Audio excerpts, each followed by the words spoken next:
You know, throughout this whole entire Meddle Triptych series, there's something I never did get to mention. That was the fact that Pink Floyd's Meddle did something else for college room. And that was, of course, the fact that stoners everywhere now had music to listen to, that they would hear more than just what the casual ear would think that it heard, or something. I don't know. It was something where it gave stoners a new reason to sit around. Instead, it was no longer silent. There's music playing. I have a perfect album to do that to. And I'm going to do that right now. I got myself some illicit substances. I have myself the album. Let's do this.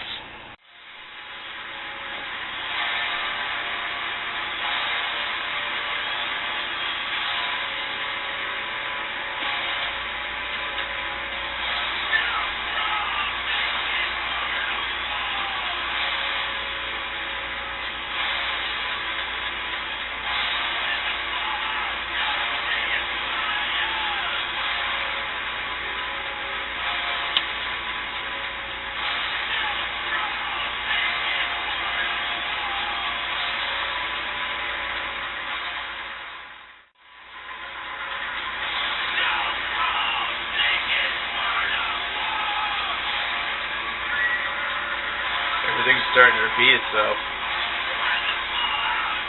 Killer.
Bring it on, you fuck zombies. This is more like big enough for the fucking both of us.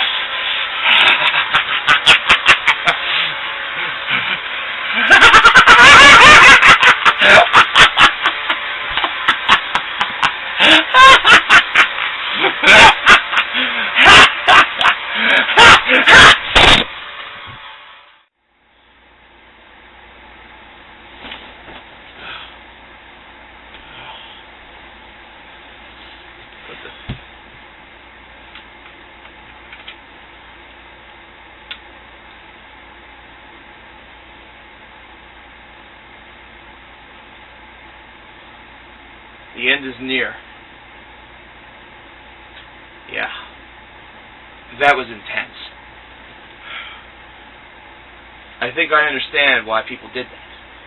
The visions that you get, the things that you think of, the imagery that appears in your head, well, it really is a powerful device. Now, if you weren't able to tell by the samples, the album that I was listening to was Neurosis Through Silver and Blood. This was a mid-90s release by a band that was really starting to find its positive identity as one of the real highlights of this sludgy, this very doomy atmospheres that are created by this band. And it's really somewhat of a marvel that whenever you consider it, this is something that's not being done that much at this particular point of history. Music made where the sonoscape, the aural photo, is what's more important than having clean vocals, than having something that's very pleasant on the ear. Sometimes the whole intention is for the experience to be a rough one. And Neurosis Through Silver and Blood is probably one of the most classic examples of this. Now, you'll probably remember that I reviewed this album on my old account, and I did so after being on some illicit substances. Well, I recreated that whole experience, as you saw earlier, and now I'm honestly wondering why. Through Silver and Blood is not a bad album, even if you're sober. And this is something where the whole metal thing starts to come in a little bit more. See, of course, with Metal Part 1, we did Pink Floyd's Metal CD. With Part 2, we examined Natch Mystium's Assassin's duality. Black metal, so to speak.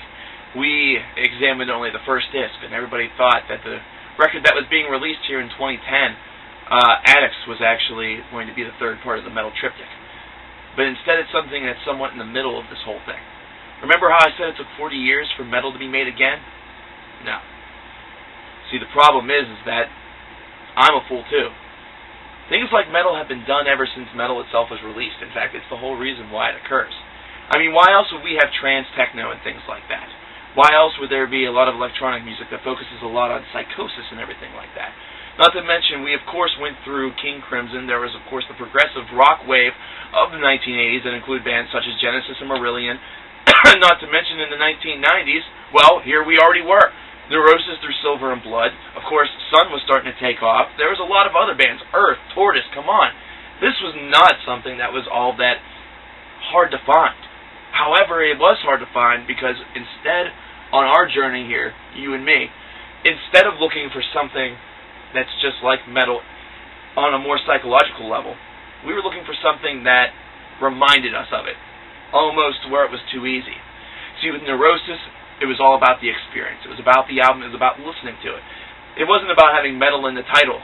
Imagine, through Silver and Metal, through Metal and Blood, I don't know. I mean, it just wouldn't make sense. But here's the thing about this album. It's one of those things that it's very difficult to explain on a track-by-track basis. It's easier to actually explain this as a whole, because that's exactly what this is. This is a running whole piece.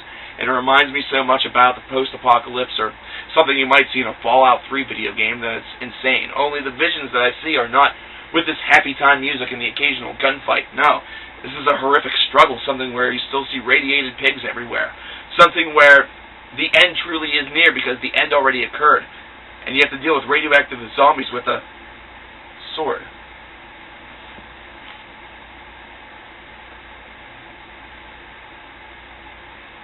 Doing some really good stuff. But yeah, this album is actually kind of like the soundtrack to it. It's what you would expect to hear if such an event was being narrated by a score. So something that you'd expect to see if they ever made another zombie movie and had Neurosis be the guest artists or whatever you want to call it. But at any rate, what it really boils down to is this. This album will haunt you regardless of the state of mind in which you're in. Now, if you're in a state of mind similar to that of which mine was this past evening, well then, you're going to get some haunting experiences. But that's going to be because of what you're already presetting this album on. Not to mention the myriad of substances that you're on have their profound effect, each. However, how does it do this? How is this album that powerful that our minds actually conjure up these visions? Well, it's almost like you would see in a concept record where the lyrics are supposed to try to tell the story that you are supposed to follow. Of course, we've seen notable examples with Operation Mindcrime where that's not always an easy thing to do. With this particular album, the vision that you may get may actually be a little bit different than the vision that I perceive, because it's a very apocalyptic vision. And it may be different for you. For you, you may see a bed of electronic roses and a dog, and maybe a couple pieces of dog shit. I don't know. That's up to you. But for me, what happens on this particular record is that you have a lot of heavy repetition. You have these very discordant harmonies where it's specifically attempting to be very dissonant and very difficult to listen to. You have very long tracks. You have tracks that feel like they are surrounding you as you're walking through the apocalyptic city. Again, my vision. And there's zombies there too. Maybe a couple pirates. I don't know. A lot of booty. But it's able to also accomplish this in the harshness. And I do mean harshness of both the vocals, but of also the music. But how easily it could also go into something tribal or go to a haunting piece. This is one of those albums that does atmosphere especially well. This is something where they've always, Neurosis have always had a strong sense of this in their music. However, this may easily be their crowning achievement. In fact, it's very strange to note that this could be considered to not even be the complete record. There's a Tribes of Nero record that actually is a companion album to this. Something that you're supposed to listen to the both of them together at the same time. I wonder if I could do that. I wonder if I could invocate two specific functions of Winamp and do that. Maybe in a blog TV. At any rate, though, this is apocalyptic bliss if you're a fan of something like this. If you want to tell a story, if you want to get ideas, this is a good album. However, expect the visions to be extremely haunting. I should probably tie together how metal comes into all of this. Well, as far as I see it, this easily is the midway point for our search. It may be a little bit further than the actual halfway point as far as chronology is concerned, but give it time. Neurosis Through Silver and Blood actually showed the haunting effects of music and drugs, which led to any sort of psychedelia that you can potentially think of.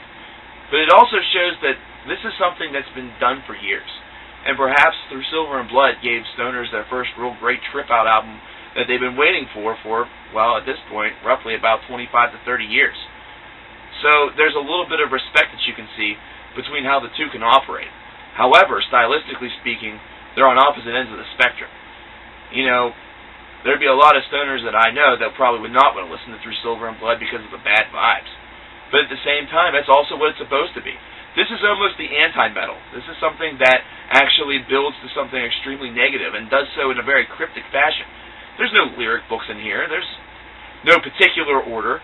Everything is just really discordant. It's really showing an apocalyptic, a really derelict vision, something that's very poor, something that is very bleak. And you don't get that with metal. Maybe you get the Phantom of the Opera, and maybe with Natch Mystium you get yourself some crafty black metal music. But with Through Silver and Blood, the midway point, it's also the point where the sky is really the limit for future bands.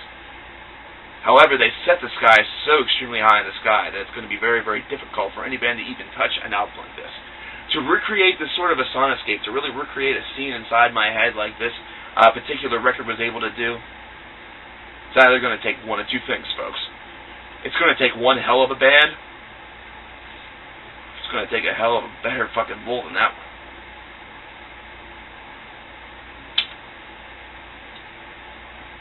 I can't help but think that this means something.